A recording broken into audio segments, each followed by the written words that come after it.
आज हम राजस्थान का भूगोल बीए पार्ट प्रथम का भौतिक प्रदेश का अध्ययन कर रहे थे। इससे पूर्व हमने रेतीले मैदान और अर्धशुष्क मैदान का अध्ययन किया था। आज हम अरावली श्रेणी और पहाड़ी प्रदेश का विस्तार से अध्ययन करेंगे। अरावली श्रेणी राजस्थान की मुख्य और विशिष्ट पर्वत श्रेणी है, जो एक निरंतर श्रेणी नहीं है, बल्कि बीच बीच में से टूटी हुई है। यह दक्षिण पश्चिम में सिरोही से आरंभ होकर उत्तर पूर्व में खेतड़ी तक तो श्रृंखलाबद्ध है। उसके पश्चात ये छोटी छोटी श्रृंखलाओं में दिल्ली तक फैली हुई है। राजस्थान में यह श्रृंखला कर्णवत रूप में उत्तर पूर्व से दक्षिण पश्चिम दिशा में दिल्ली से गुजरात के मैदान तक लगभग 692 किलोमीटर की लंबाई में फैली हुई है। कर्णवत तरीके से समझ में आ गया। राजस्थान की सीमाओं में यह श्रृंखला खेतड़ी से उत्तर पूर्व की ओर खेड़ ब्रह्मा तक लगभग 550 किलोमीटर फैली हुई है। यानी अरावली की जो टोटल लंबाई है 692 है, लेकिन राजस्थान में यह 550 किलोमीटर की लंबाई में फैली हुई है। अरावली श्रृंखला विश्व की प्राचीनतम वलित पर्वत श्रृंखला है। दिल्ली से कटक दक्षिण पश्चिम की ओर फैले हुए हैं, लेकिन जयपुर में खेतड़ी के समीप यह स्पष्ट रूप से श्रृंखलाबद्ध है। दक्षिण पश्चिम की तरफ ये फैली हुई श्रृंखला, जिसमें मुख्य चोटियां हैं Babai 780 metre, Kho 920 metre, Raghunathgarh 1055 metre, Taragarh 873 metre आदि है। यानी ये प्रमुख चोटियां हैं। यह श्रृंखला सांबर झील के पश्चिम से गुजरती है और विस्तृत क्षेत्र में फैली हुई है। अजमेर के बाद कई समानांतर श्रृंखलाओं में ये पर्वत श्रेणियां पाई जाती हैं। मेरवाड़ के परे अरावली पहाड़ियों की चौड़ाई लगभग 50 किलोमीटर, उदयपुर और डूंगरपुर की ओर दक्षिण पश्चिम में इनकी चौड़ाई बढ़ने लगती है। इसकी ऊंचाई यहाँ पर बहुत ही कम है। मुख्य श्रृंखलाएं दक्षिण पश्चिम की ओर सिरोही जिले के दक्षिणी पूर्वी भाग में फैली हुई है। गुरु शिखर 1722, किसी किसी किताब में 1727 भी लिखा हुआ है, ठीक है, मीटर की ऊंचाई पर विस्तृत है। यह राजस्थान की सबसे ऊंची और अरावली पहाड़ियों की सबसे ऊंची पर्वत चोटी है। अरावली को हम पुनः उप विभागों में विभाजित कर सकते हैं, जिसमें पहला है उत्तरी पूर्वी पहाड़ी प्रदेश।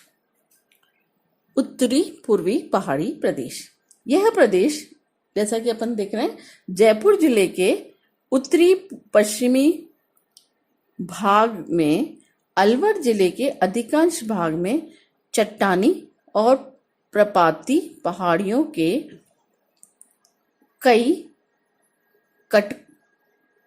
कटकों के रूप में फैला हुआ है। कटक यानी खड़ी चट्टानें, जो कि फाइलाइट और क्वार्ट्ज से निर्मित है। दिल्ली क्रम की अन्य चट्टानें चूने से निर्मित है, जो कि सामान्यतः कैल्क और नीस में बदल जाती है, ठीक है। बहुत सख्त होने के कारण क्वार्ट्ज चट्टानें बीच बीच में ऊंची घाटियां और ऊंचे मैदानों का भी निर्माण करती है। इसकी शाखाएं पश्चिम में सीकर, श्री माधोपुर, नीम का थाना, खेतड़ी आदि तहसीलों में पाई जाती है। उत्तर और उत्तर पूर्व की ये पहाड़ियां टूटी फूटी हुई हैं और पहाड़ियों के अंतिम सिरों तक इनकी ऊंचाई अधिक पाई जाती है। लेकिन कुछ चोटियां जो हैं यहाँ पर 700 मीटर से अधिक ऊंची हैं, जैसे अलवर में भैरांच 792 मीटर, बैराट 704 मीटर, यानी अलवर में दो हो गई, भैरांच और बैराट। जयपुर में बाबाई 780 मीटर, खो 920 मीटर, सीकर जिले में रघुनाथगढ़ 1055 मीटर ऊंची है। ठीक है, तो अब राजस्थान की जो अरावली श्रृंखला है उसकी सर्वोच्च चोटी कौन सी हो गई? गुरु शिखर, जो कि 1722 या 1727 मीटर ऊंची है। लेकिन अब आप देखिए यहाँ पर जो उत्तरी पूर्वी पहाड़ी प्रदेश है उसमें रघुनाथगढ़ जो चोटी है सीकर में पाई जाती है 1055 मीटर ऊंची है। ठीक है, नेक्स्ट मध्य अरावली श्रेणी। इस प्रदेश के अंतर्गत अजमेर, जयपुर और टोंक जिले के दक्षिणी पश्चिमी भाग में स्थित अरावली श्रेणियां शामिल की जाती है। इस क्षेत्र में उच्च प्रदेश, पश्चिम में बिखरे हुए कटकों के साथ सांभर बेसिन, उत्तर में अलवर की पहाड़ियों के द्वारा, पूर्व में करौली उच्च भूमि के द्वारा और दक्षिण में बनास के मैदान द्वारा सीमांकित किया गया है। इस भाग को पुनः हम दो भागों में विभाजित करते हैं। पहला है शेखावाटी निम्न पहाड़ियां। इस प्रदेश का यानी शेखावाटी निम्न प्रदेश का भूदृश्य बालू की पहाड़ियां और निम्न गर्तों के रूप में दिखाई देता है। यह आंतरिक प्रवाह का क्षेत्र है। सांबर झील से प्रारंभ होने वाली सबसे लंबी श्रेणी झुंझुनू जिले के सिंघना तक जाती है। अन्य छोटी छोटी पहाड़ियां इस प्रदेश के में विभिन्न नामों से जानी जाती है, जैसे कि पुराना घाट, नाहरगढ़, आड़ा डूंगर, राहेड़ी, तुरावटी आदि। ठीक है, वापस से रिपीट कर रही हूँ कि जो छोटी छोटी पहाड़ियां हैं वो है पुराना घाट, नाहरगढ़, आड़ा डूंगर, राहेड़ी, तुरावटी आदि। अब इसका जो दूसरा उपभाग है वो है मेरवाड़ पहाड़ियां। मेरवाड़ पहाड़ियां मारवाड़ के मैदान को मेवाड़ के उच्च पठार से अलग करती हैं, जो कि अजमेर शहर के समीपवर्ती भागों में पहाड़ियों के समानांतर अनुक्रम के रूप में यानी क्रम के रूप में दिखाई देती हैं। इसका जो उच्चतम शिखर है अजमेर नगर के निकट समुद्र तल से 870 मीटर ऊंचा तारागढ़ के नाम से जाना जाता है। ठीक है, कई जगह इसी बुक में 873 लिखा हुआ है, कई जगह 870, दोनों ही आप लिख सकते हैं, जो कि तारागढ़ के नाम से जाना जाता है। कुकरा से पहाड़ियों व घाटियों का एक क्रम अजमेर जिले के अंतिम सिरे तक फैला हुआ है, जहां वे मेवाड़ की पहाड़ियों में मिल जाती हैं। पश्चिम पार्श्व पर पहाड़ियां बहुत ही प्रबल यानी कठोर और प्रपाती, जिनमें यानी जलप्रपात बनाती हैं, वो वैसी पाई जाती हैं। इस प्रदेश की औसत ऊंचाई 550 मीटर है। ठीक है, अब नेक्स्ट है मेवाड़ की पहाड़ियां या भौराट का पठार।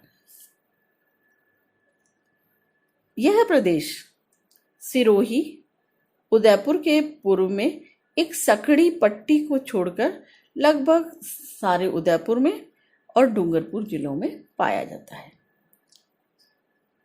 महान भारतीय जल विभाजक रेखा उदयपुर जिले के उत्तर से उदयपुर से बाहर पूर्व की ओर मुड़कर दक्षिण पश्चिम तक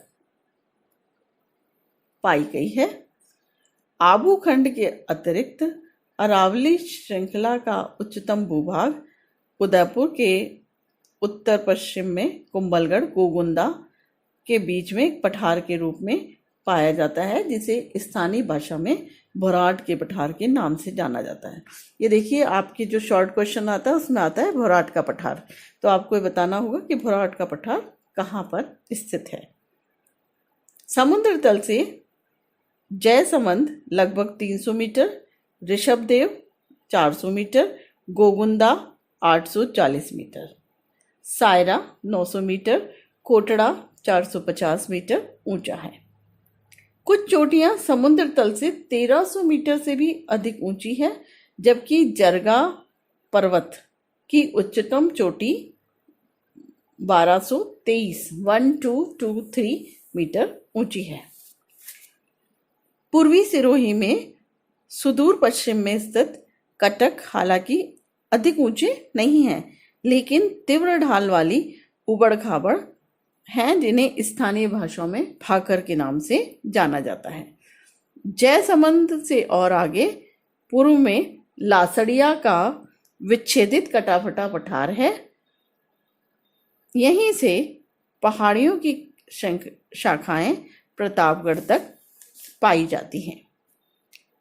भोराट के पठार से पूर्व की ओर कई पर्वत स्कंध, प्रैक्टिकल में पढ़ा ना, पर्वत स्कंध मिलते हैं, जिसमें दक्षिण सिरे में पर्वत स्कंध 500 से 600 मीटर ऊंचे हैं, क्योंकि यह अरब सागर और बंगाल की खाड़ी में जल प्रवाह या जल विभाजक का कार्य करते हैं। कुछ पहाड़ी स्कंद तश्तरी की आकृति वाले हैं, जो कि उदयपुर बेसिन को घेरे हुए हैं, जिन्हें स्थानीय भाषा में गिरवा कहा जाता है। गिरवा का अर्थ क्या है? मेखला, पहाड़ियों की मेखला, या पहाड़ियों की हम कह सकते हैं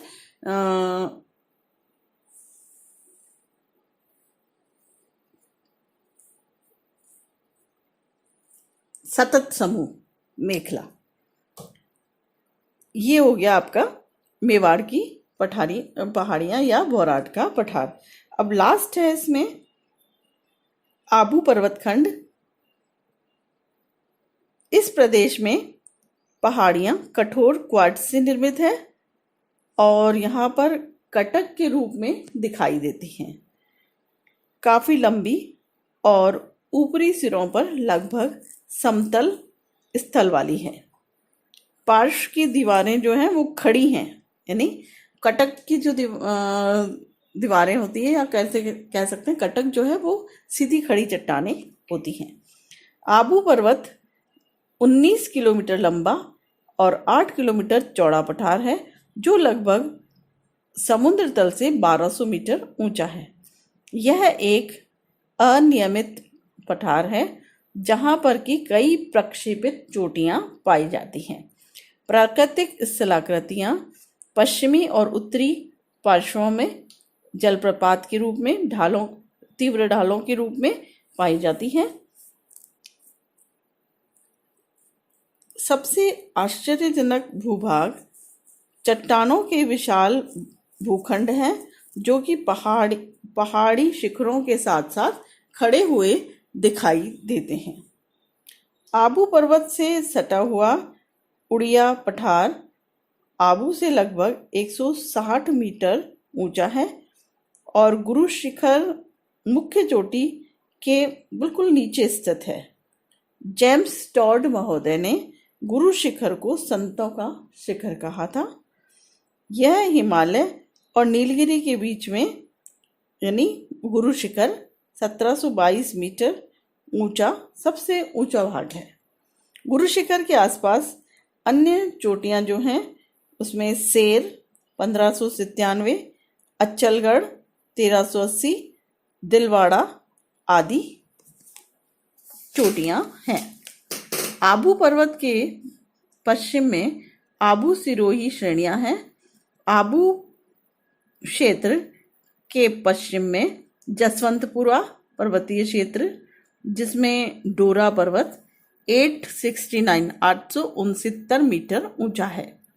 जसवंतपुरा पर्वत क्षेत्र के पश्चिम में रानीबाड़ा उच्च प्रदेश वृक्षविहीन प्रदेश है।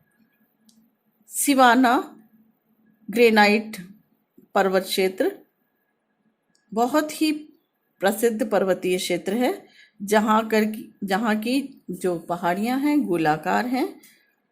इन्हें 56 की पहाड़ियाँ और नाकोड़ा पर्वत के नाम से भी जाना जाता है। इसी प्रकार जवाई नदी की घाटी के दक्षिण में जालौर पर्वतीय क्षेत्र में रोजा भाकर 730 मीटर, इसराना भाकर 839 मीटर और झारोला पहाड़ 588 मीटर ऊंची पर्वत चोटियां हैं। अब ये आज हमने राजस्थान के भूगोल के अंतर्गत अरावली पर्वत श्रेणियों का विस्तार से अध्ययन किया है।